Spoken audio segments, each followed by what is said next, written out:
bike. Damn it. Where's my kazoo? There it is.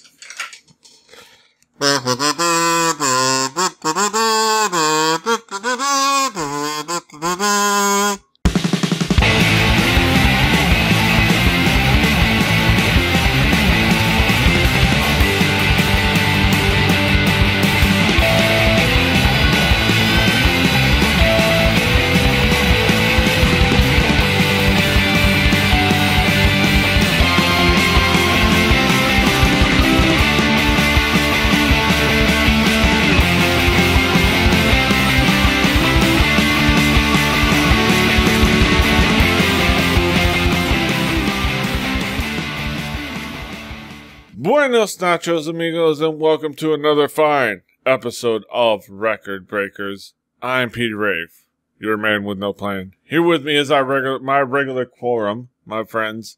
We have none other than Drew. Hey, here's a We got Patrick. Good evening. And we've got Brett. Good evening, ladies and gentlemen. We are gathered to talk about some music. We're gathered to talk about a record, and that record is going to be provided by none other than Brett. Brett, what do you have for us this evening? We have the second album by the Presidents of the United States of America. The album's name, 2. Fittingly so. The second record, and number 2. Real fun. Let's go around the horn and ask about expectations. Drew, what were your expectations going into this album? Well, were you prepared to rock? Well, I was prepared for something. I knew there was a boggy marsh. I knew there was some fruit and cans. Besides that, I didn't know much of what I was going to be getting into. I knew that the Presidents of the United States were part of that alt-rock mid-90s sort of thing that happened as grunge was sort of ebbing out. There was this sort of overdriven rock that sort of hit the mid-90s alt radio, and I knew the Presidents of the United States were a solid part of that. But besides that, I didn't know much else of what I was getting into besides what everybody has heard on the radio. So, Pat, what were your expectations coming into this record? So this was a record I didn't have to go get for the show because it was already in my iTunes. Presidents are one of those bands I kind of just enjoy sometimes because, for the same reason as Drew, like because Lump and Peaches were part of my childhood, but because they kind of have a unique sound and write clever songs, and they're actually the greatest Pandora station in the history of great Pandora stations was seated, among other things, with Presidents of the United States of America. And not that I really like Pandora, but when you work all day and you need music, it's sometimes somewhat useful. And if you want a 90s station and you don't want to hear Nirvana every third song, they're a really good seed. Brett, what would you say are the themes and elements that make up this record? All right. Well, 1, you got to have a guy who plays a bass guitar. 2, you got to have a guy playing a git bass. These guys, they play a kind of music that is so simplistic. They have 3-stringed instruments. 1 is 2 strings. Actually, I've seen these guys bass live. Guitar is 2. Get bass is 3. I know because I was going to build one. Yeah, and they're made out of like Epiphone SGs. Yeah. But they have a very definitive minimalist sound. Very, very in between bass and guitar. You have a drum set that's very, very minimal as well, with a lot of splashes and kind of also not got every bell and whistle that a normal drum set has. And you get lyrics that are batshit crazy. If you have little animals, you put IE at the end of them. Froggy is somebody that hangs out in a lot of the songs. This album does not have a song about a lizard crawling under the entertainment center, but there's songs that are kind of weird, but it's done in the most groovy fashion. It stands beyond the lyrics, although they did bring Bobby Brady into it and Mach 5, so yes, that doesn't hurt. That is worth noting. let's go to Drew again. Drew, what would be the themes and elements that caught your attention? To me, like Brett said, it's a simple sound. It's not overwrought. You're not going to hear crazy guitar solos. You're not going to hear crazy complicated drum patterns. You're going to get a simple alt-rock record. And that actually plays very strong to me. There is something that, like Brett said, it's very groovy. It gets you moving. When you have that sort of overdriven tone with the very simple drum beat, and something about that mid-90s sound, is part of, like Swagger said earlier, as I keep referencing the guys before me, it's part of what my childhood was. Like, listening to the local alternation is what they called themselves, 88.9. It was this sort of stuff at that point, and it's just a lot of fun. There's a driving beat. It's simple.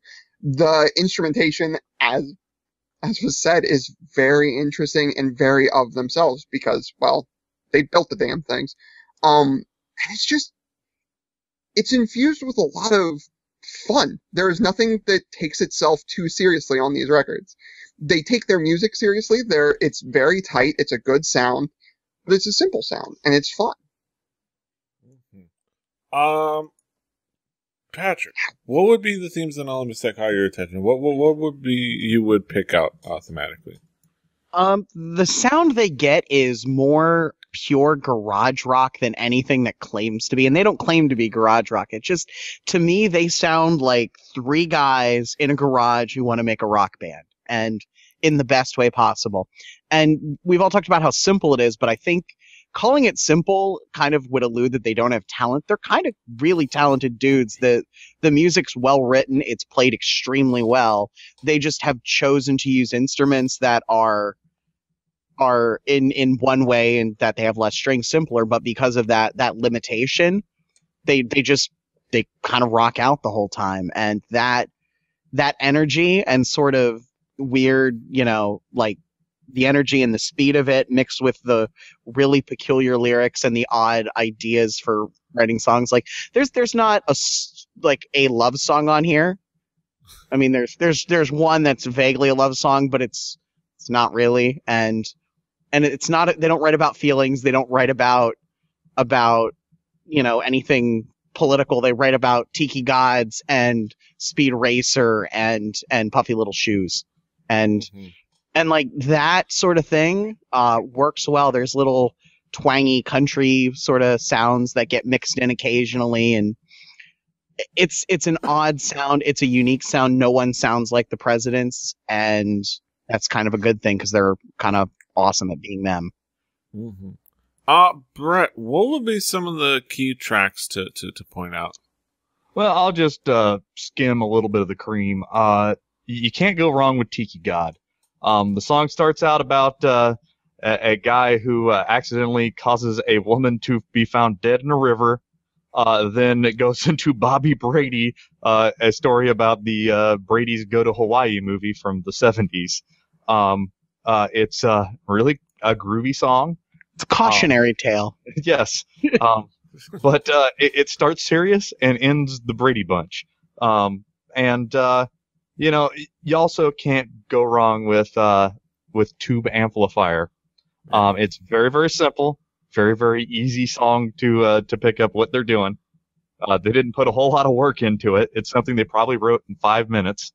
But it came out just fine. And I'll let the other guys speak of their songs. Yes.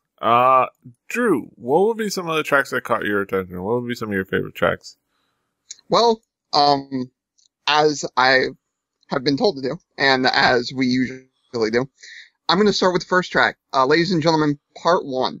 Ladies and Gentlemen, Part 1 is an opening track that references itself being an opening track, and there is a certain magic in that for me because I can imagine sitting in a basement or a garage and saying, okay, let's make a song that will be the opening of every concert for the next 5 years. And like referencing that it's like, hey, we're opening the show, get ready to have fun. Like that is what it should be, and it works as that. It works great as that. The music fits that. The lyrics fit that. It makes me smile. Mach 5, the Speed Racer, the classic, like, rock and roll theme of the car, but redone in that childlike wonder of playing with your Matchbox cars, where you get that childhood feeling of, like, whether you're listening to this song when you're a kid, like, with model cars or little Matchbox cars, or whether, like I did, you're blasting through backcountry roads listening to Mach 5, dreaming of being Speed Racer. Like, it's what it is. Like, that's what that song is. And again, the music is simple. It's a driving beat. It gets you going. And then that twang comes in that we alluded to. Bath of Fire is that alt-rock song gone just the right amount of country. There is that overdriven guitar melody that, if it's cleaned up, wouldn't be out of place at a honky-tonk. There's the country piano, and there's that twang in the guy's voice. It works. It's a really cool song, and it makes you think, like, okay, these guys know their music. They're very broad as sort of musicians, and I think that's really cool when you can see musicians that aren't bogged down like, oh, we're an alt-rock band, we have to sound like an alt-rock band. They're like, nah, screw it. Like, we're just gonna do this thing because it sounds cool. And that's awesome. That's really, really awesome. Mm-hmm. Patrick, what would be some of the tracks that you keyed in on? What caught your attention? I'll agree with Drew on the liking the weird country bits. There was this thing in the late 70s and early 80s called cowpunk, which was exactly what it sounds like. A bunch of sort of, like, kind of punkish, kind of countryish bands that sort of, in that period, had this weird twanginess with what was at the time kind of, punky rock music. And this is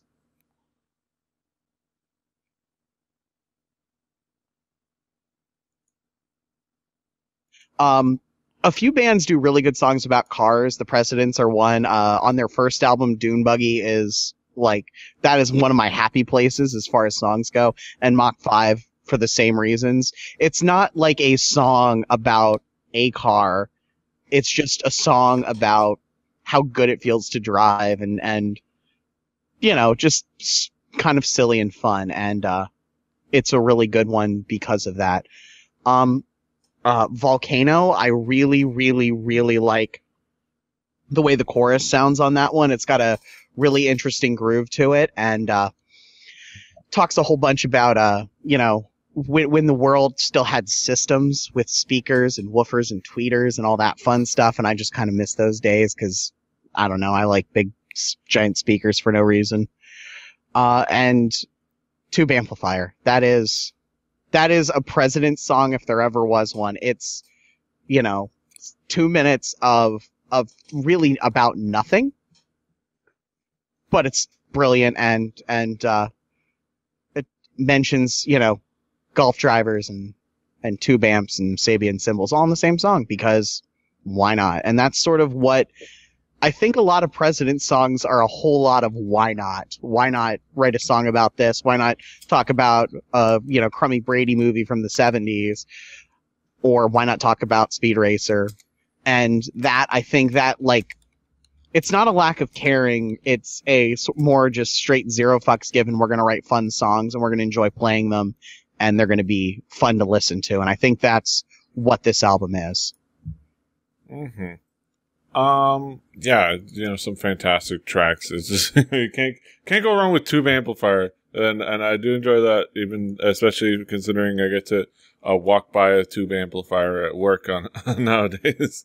And those are just fascinating. I don't think I've ever seen one before, but those are fascinating. But yeah, I got one back there. Yeah, I got one over here too. I bet Brett can point to half a dozen of them. Yeah. Is there one sitting on your bench spot? Yeah, if you look over my shoulder, there's one right there. And then there's a Marshall over that way. I've got an Aeon T1 DAC amp that's tube fed, right? Feeding. It smells just like a dream. Yes. Dude, the back of a tube amplifier after it's like been properly played does kind of smell dreamy. Like the heat electronic smell. Hot. It smells like hot. Yeah, it smells like heat. Smells like hot air and like the best and ozone kind of.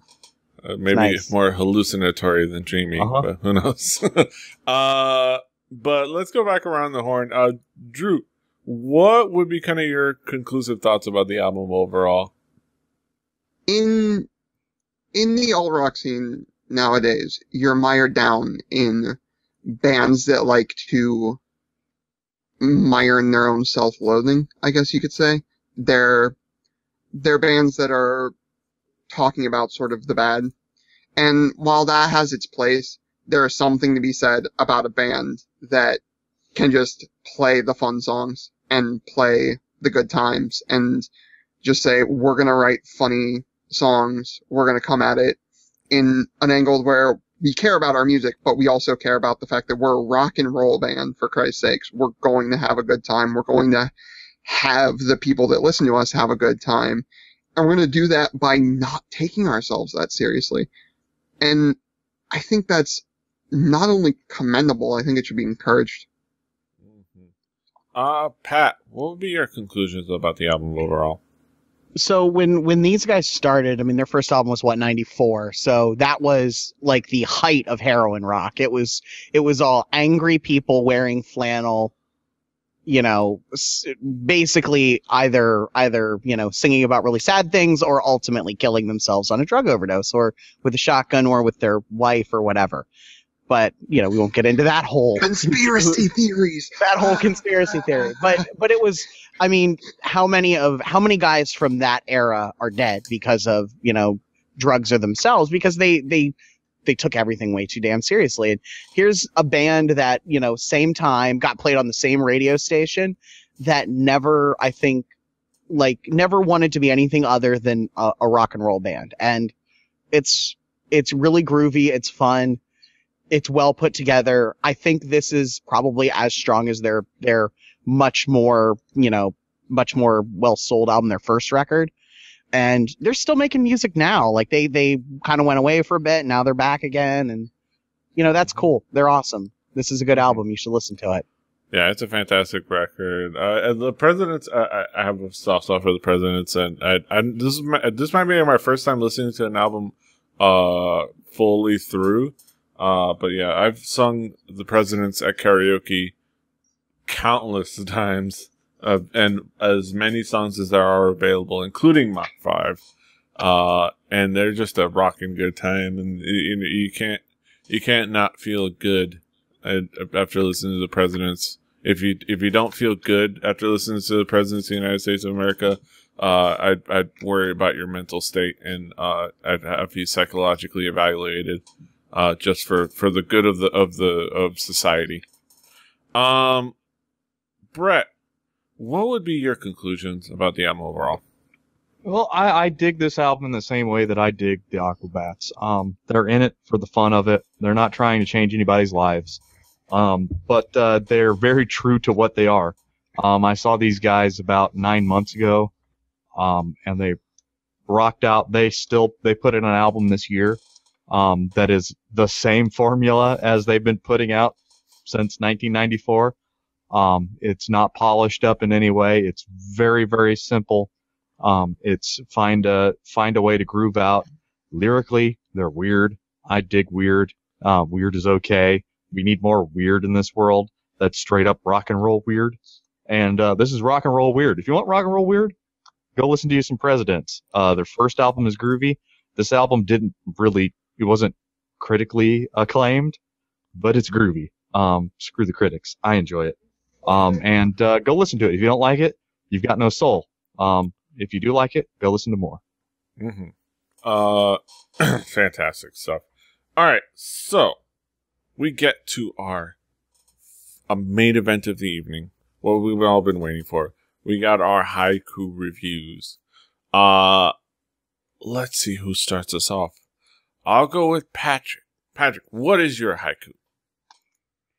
Rock and roll genius on get bass and bass guitar. Batshit crazy fun. Mm-hmm. Drew, what is your haiku? Thought I'd get hungry, but instead I ended up doing a chair dance. Mm-hmm. With me, I've got, you would be surprised the amount you can rock out with only 5 strings. Brett, what is your haiku? 5 strings, all you need. Rock out with mucho gusto. This is a great time. Mm-hmm. Pretty much all you need to know about the album, about the presidents. Go out and enjoy it. You can check out that album on our Spotify playlist. Go and listen to it there. You can follow along with us at home. Play Record Breakers, the home game, as it were. On that same playlist, presumably, is going to be our next record provided to us by Drew. Drew, what do you got for us next week? I got a question. Where are the white women at? They're on a record by Chromeo. I'm going to bring Chromeo's White Women next week. That's going to be... Thank you, Drew. Thank you. Thank you, Bass Drew. That's going to be an interesting discussion. Go check out the Spotify playlist. Listen along at home.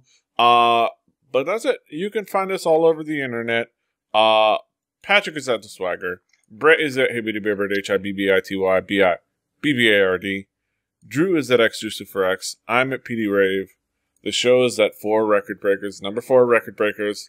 RecordBreakersPodcast.com. rabelly.net. YouTube.com/RABellyTV or Rebelly TV. Just check us out on YouTube, iTunes, Stitcher, everywhere you can get our little grubby bits on us. The subscribe, share, like. Again, I'm tempted to say she'll like, subscribe, but that's a Felicia Day thing, so I won't, even though I just did. But yeah, until next time, hasta los huevos. Luda 2.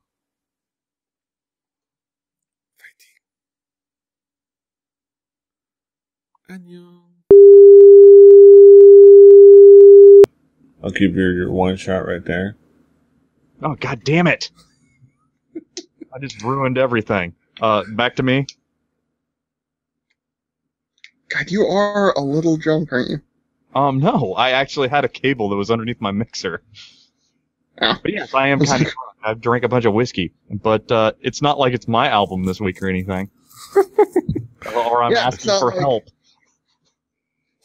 It's not like you're the one that's supposed to steer the conversation in direction. I can steer the conversation. Seriously, guys, I love you. Yeah. No, I'm completely fine to steer. Give me the keys. I really, really, really, really, really like this album. Really. All right, hit it. Really?